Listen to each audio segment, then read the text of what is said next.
Hello folks, it's Gordon here, hope all is well with you. And talking of being well,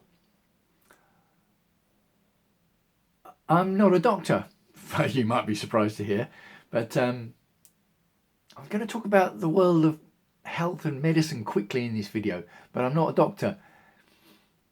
I was watching the news last night on ITV and it was quite uncomfortable because the presenter on the ITV News at 10 was Raghi Omar, who rose to prominence on the BBC as a war correspondent.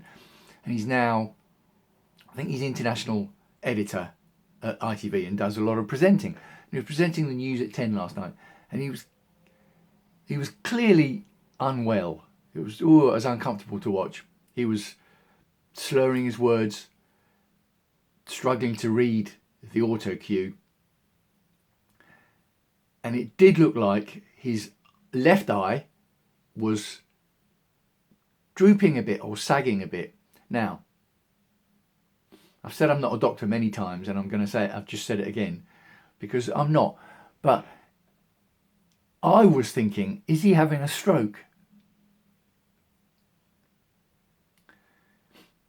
Because I've read in the past, and this is why I'm doing this video, to talk about, there's an acronymic mnemonic called F.A.S.T, F-A.S.T, about someone having a stroke. Because if someone does have a stroke, depending on the level of seriousness, because you get different levels of stroke, the speed that they get medical attention can make all the difference for their recovery. So F-A-S-T, I nearly said F-A-S-T then. Well, I just did. That's not what I'm talking about at all. F-A-S-T.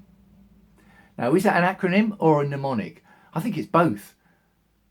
FAST, I think, is an acronym, and a mnemonic is a way of remembering, using something as a way of remembering something. Like a mnemonic can be a phrase. Richard of York goes battling in vain is a mnemonic to help you remember the colours of the rainbow. Red, orange, yellow, Richard of York goes battling in vain, green, blue, indigo, violet. So that's the mnemonic, it's a phrase. But an acronym is normally an abbreviation of letters to stand for something. So, is that right?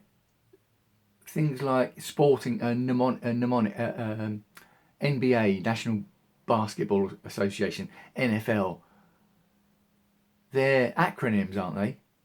Yeah, I think that's right. So FAST is an acronym to look for the signs, telltale signs of a stroke, and it's also a mnemonic because it helps you remember it, because if someone's having a stroke, you act fast. Is that right? Yeah. So F-A-S-T, face, is part of their face drooping, normally one side, quite often the left-hand side, and it looked like that was what was happening to him. The A of FAST is for arm.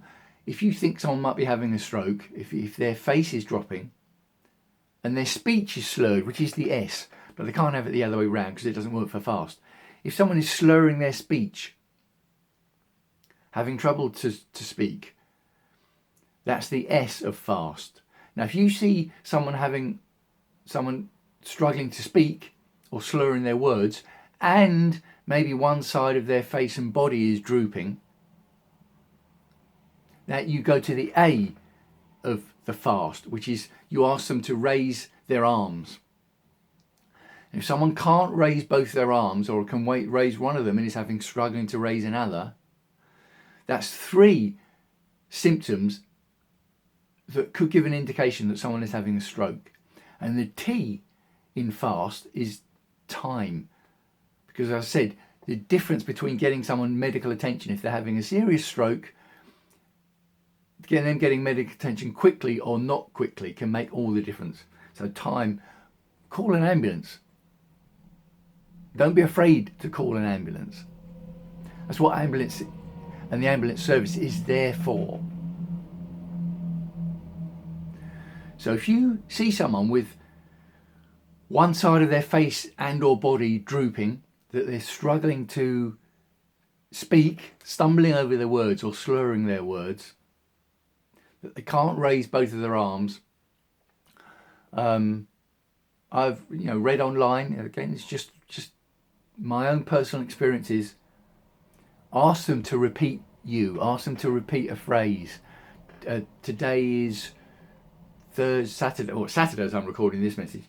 Today is Saturday, or the weather forecast is bad. Ask them to repeat simple phrases. It might be that they're not having a stroke.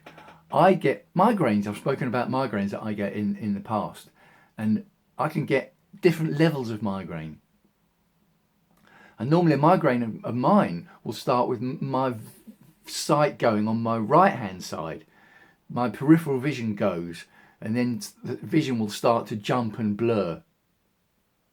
Now, I've had migraines where I've had to get home from work. Normally if I might have my tablets with me all the time in case I get a migraine. And if I start getting the first signs, which is for me pretty much always a visual sign, I'll take my tablets, and if I'm out and about, I will try and get home immediately. And I've had a couple of bad migraines where I've not been able to get home before it's kicked in properly. Ooh, it makes me shudder just to think about it.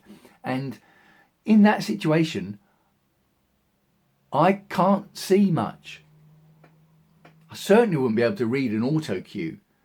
I wouldn't be able to read something on my phone now, for example, if I had a migraine. And I wouldn't be able to talk in the way that I'm talking. And I go, apparently, grey, a ghostly grey colour. Because people have said to me, you're clearly not well. So yeah, it was strange because Raggy Omar, he didn't look well at all. He presented the whole programme.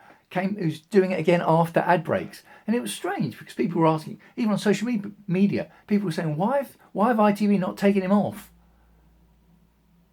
Had he collapsed out of his chair onto the floor, ITV would have taken him off. But they didn't. Now, is that because there wasn't anyone there who was able to read an auto cue? Very strange. Even if someone couldn't read an auto cue, that they had to read notes. It seems strange to me. Because there are producers and directors and there's all the people behind the scenes for a live programme like that. Surely someone must have said, is he having a stroke? He's certainly not well, whatever the reason was. Should we take him off? Maybe they said to him, do you want to come off? You're not well. And he said, no, I'm going to carry on. Now, he's a professional broadcaster at the top of his game. So he's more likely than not going to say, I'm going to carry on.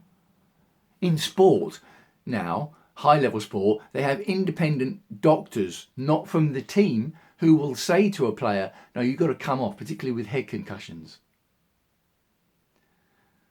So I don't know. He apparently in the news today, he's receiving medical attention. So he obviously wasn't well. Just seemed a bit strange that ITV let him carry on after ad breaks to present the whole programme. So I thought I'd come on and do a video about it to talk about this F.A.S.T, because if you've never heard of that when it comes to the symptoms of maybe someone having a stroke and what to do, I thought it might be worthwhile me putting it out there. Although I'm not a doctor, I always think and say when you're talking about medical matters to put that caveat out there. But don't let that stop you, as I've said, calling an ambulance if you think someone is slurring their face and or part of their body and having trouble speaking. Ask them to repeat some simple phrases, ask them to raise their hands in the air, and don't be afraid to call an ambulance. Right, signing off for now. Let me know what you think. I'd love to hear your thoughts. Wishing you as ever, health and happiness, and I'll speak to you again soon.